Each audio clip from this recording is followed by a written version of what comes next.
Hey everyone, welcome back to my channel. I'm so exhausted from filming that Christmas haul, but it's not time to stop. Anyway, so today we're reading This Stripper. Sophia leads a double life. By day, she's Sophia Lopez, but by night, she's Carmen Martinez. What happens when Carmen's newest customer becomes Sophia's new boss? Carmen King, is that you? Cause I just want to see something really quickly. Why would I want to keep her to myself? Okay, let's get into this. Oh, the poll. Ugh. Hi guys, I'm back. Firstly, I want to give credit to somebody from Wattpad.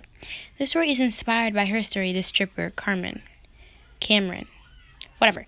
However, it's not directly copied. I was inspired by the storyline of a double life as a stripper. The other storylines, such as her backstory and all the other character storylines, I came up with.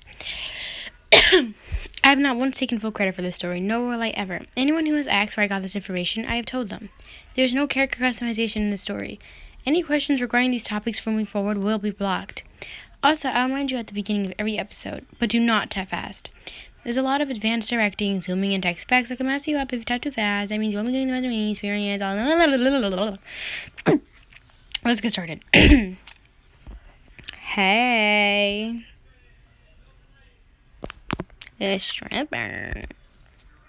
I said boing boing. Boing boing.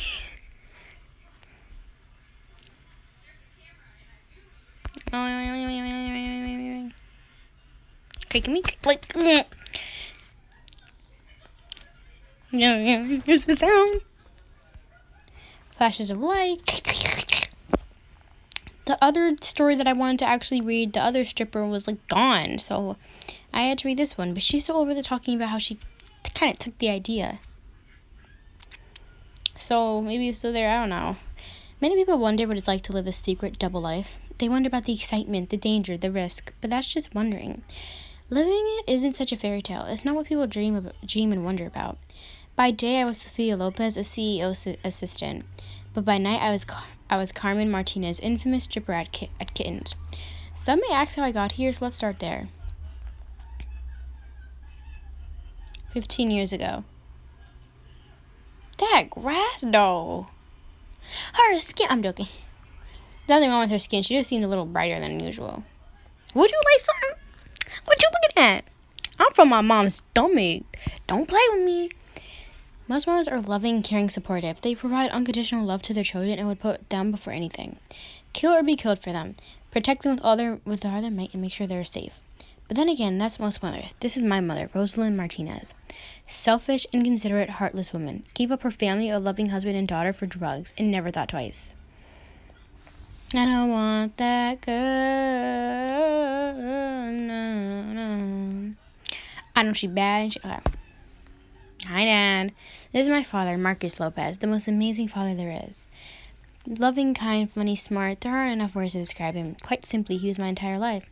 In my eyes, he is and always will be the most incredible man to walk the earth. He deserved a lot better than what he was given. Rosa, what are you doing?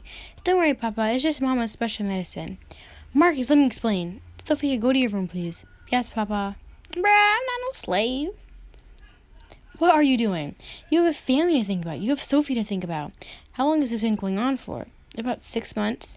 You better not have been doing it around Sophia. She's the reason I do it, Marcus. She drained the life out of me like a leech. We were so much happier before her. Now we barely even speak to each other. You make me sick. How could you say it's about your child? I wish she wasn't. I wish we never had her. And you're going to have to choose, Marcus. It's her or me. You seriously think after all this, I'm going to choose you? We're leaving today. I'll be sending you the divorce papers. Bye, bitch. Bye, bitch. Bye, bitch. Bye, bitch. Sophia. Bro, you barely got down. Don't cry, sweet. We'll all be okay. Why doesn't Mama like me? I don't know. I'm sorry you had to hear that, Princesca. But Papa still loves you very much, with all his heart, and he'll never ever stop. We can go and live in the city in a tall building where we can see all the pretty lights. Would you like that, Sophie? I love the pretty lights. You better pack then. Ti quiero mi pepquina mariposa. Tiquelio Tabian. That was the last we ever heard from her, and I'm glad it was. We moved down to London, where my father got a job working for Anderson Enterprise. It wasn't a lot of money, but it was enough for us to live on comfortably. My father and I were super close. We were like best friends. It sounds pathetic, but he really was. He would make me laugh and we'd do everything together. She said, fight. Like everyone else, we'd fight, but not that often, and we'd always make up within 10 minutes. He'd help me with my schoolwork, and I'd sometimes help with his work. I could never have asked for anyone better than him, and life was great, perfect even, until everything went downhill. So, January 19, 2012. Sophia, everything's going to be okay. You don't know that, and I won't believe it until it comes from a doctor. Finally. Papa, is it going to be okay? Is anything wrong? It's not good news, Mr. Lopez. What's wrong? I'm sorry to tell you this, but you have stage 4 lung cancer, and I'm afraid it's terminal. I didn't hear a word she said after that, because that was all I needed to know. That the one person I had in my life, that the one person I love and loves me was going to die. And there was nothing anyone could do about it. Not the doctors, not my father, not me. At 16 years old, I was going to lose the person that meant absolutely everything to me. At 16 years old, I had to come to terms that he would never walk down the aisle at my wedding or meet his grandchildren.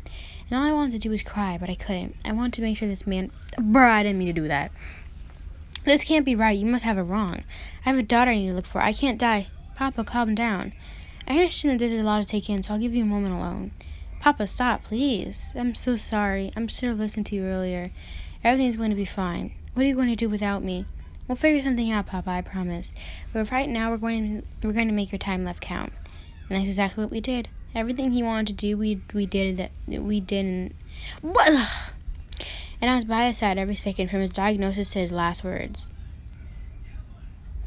So, Sunday the 2nd, December 12, 9:34 p.m. Sophia, I want you to know that I'm so proud of you, and I will always will be. No matter what happens, know that I'll always be looking down on you and making sure you're okay. Even if it doesn't feel like I'm there, I am, because I'm in you, and never forget that. Tiquelio Tamiban. Papa? The day I'll never forget, the day that still feels like it was yesterday. The man that made me who I am, shaped my mind and beliefs, gone forever. I miss his silly jokes and his loud laugh, or how he got excited about everything. I even miss his rants and tantrums and shouting, how he rolled his eyes whenever someone said something ridiculous. I miss his presence, just having him stand next to me and calling me his little butterfly. His death was the moment my life crumbled. I lost our home and all our possessions a couple months after he passed. All I had was what I could fit in a bag, some clothes or a photo album, my father's gray shirt that he always wore. I lived on the streets for almost a year, sleeping in old cars, stealing food and water, begging for any sort of money. I still have nightmares from those times, the scars to go with. The streets aren't the safest places, nor are the people on them in the middle of the night. It was a constant struggle until I met someone who changed my life. January 2014. I got some good clothes, though. What you mean? I got some good clothes. Penelope Hudson, tall with fresh skin, long platinum blonde hair, and light brown eyes. Just from her posture, I could tell that she came. I'm not even gonna try. Her outfit probably cost more than it. Can I sit? I guess. What's your name? Sophia. And how old are you? 18. You look like you're having a rough time. You could say that. Maybe I could help you out. I need a new employee, and you look like you need a job. Why would you help me? Because you'd be helping me, and you could earn money in the meantime. You're a beautiful young woman who needs money, and I'm a business owner who needs an employee. What would the job be? Come with me, and you'll find out. This sounds really dodgy, but I should at least check it out. And it'll probably get me off the streets and earning some money. F it. Great, follow me. And that's how I became Carmen Martinez. From one lucky encounter in a coffee shop to become one of the most popular performers in London. That was atrocious. Present, October. After 2.5 years, I'm finally back. Paris was great, but London is and always will be my home. Ready to take over the family company, ready to grow up. Mr. Anderson, the car is ready. Thank you, Jeffrey. Let's head to my parents' house.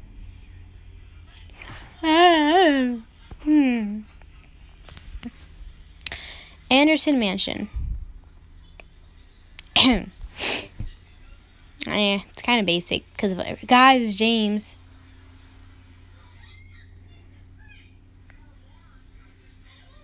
My younger sister Emma, she's 19 and can be an absolute pain.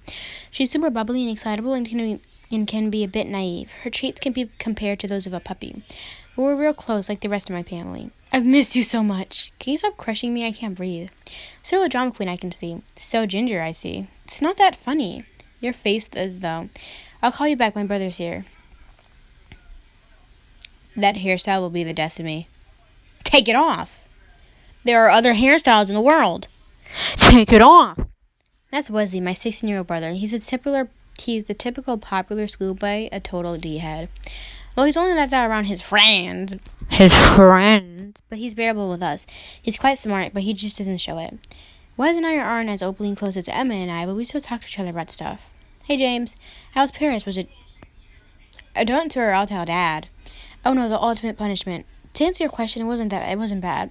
But it's not London, and I'm not much for sightseeing. What about anything else? I'm telling Mom. Wait, not Mom. Emma. Yeah, I know she is gonna do it. Oh, we gonna die. No. This is my mother, Catherine, and my father, David, both in their mid-50s. They're amazingly supportive and loving parents. My mom is typically more strict and gives out the punishments as necessary, but they are both really nice. They're still all lovey-dovey with one another, even after 25 years of marriage, which is super cringe but amazing as well. Don't listen to a word she said. Ew. I technically asked the same you would have asked. I just used a different tone. I guess. You got lucky this time. Sore loser. Go and do your homework so we can talk to James. Welcome back, son. Hey, Dad. Hey, Mom. Where's our hug? Hey. How was... BRB.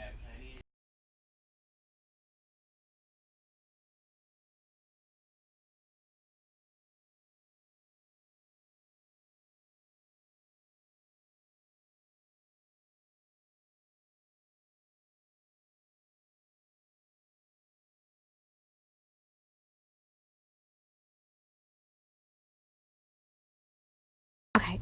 Anyway, I'm back. Did you meet anyone? No, Mom, I was there on business.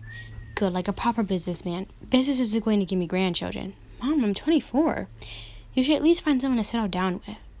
Kath, I love you, but stop giving him the 3rd degree. Fine, I'll leave him alone, for now. Oh, I thank you, Mother.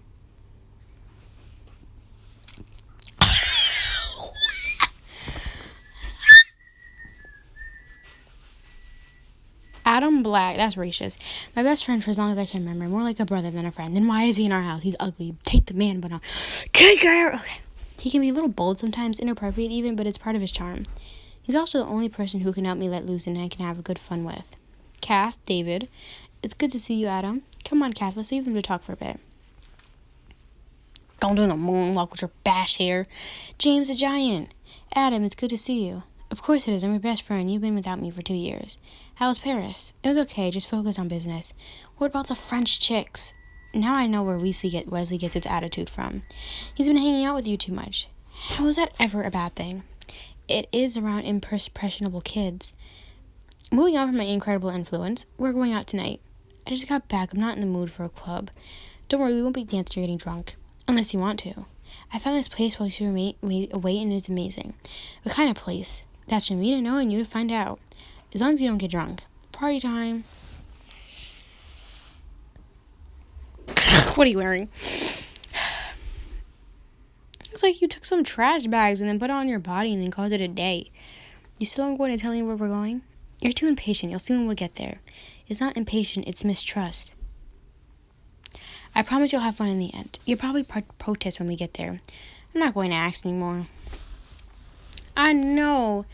There is no credit on the seat. Do you see that? Alexa. Here we are. Alexa, turn that on. This is probably where we meet our mans. This club's empty. You brought me to a strip club. I promise you'll enjoy it. When can we leave? You're such a buzzkill. Lighten up, you pain. Adam, nice to see you again. Always a pleasure to be here, Penelope. And who might this be? James Anderson of Anderson Enterprise. It's a pleasure to have you here. I'm the owner. Hudson. Not to disrespect your business, but I'd rather not be here. When you see Carmen, you won't want to leave. Carmen? Speaking of, I should go and announce her. See you, Penelope. Please, call me Penny. Who's Carmen? I don't know how I read that. Only one of the most infamous performers in London. It's so much harder because no one knows who she is and she doesn't talk to any customers. So she's overrated because she's mysterious. You'll see. Ladies and gentlemen, let's sit in the bar.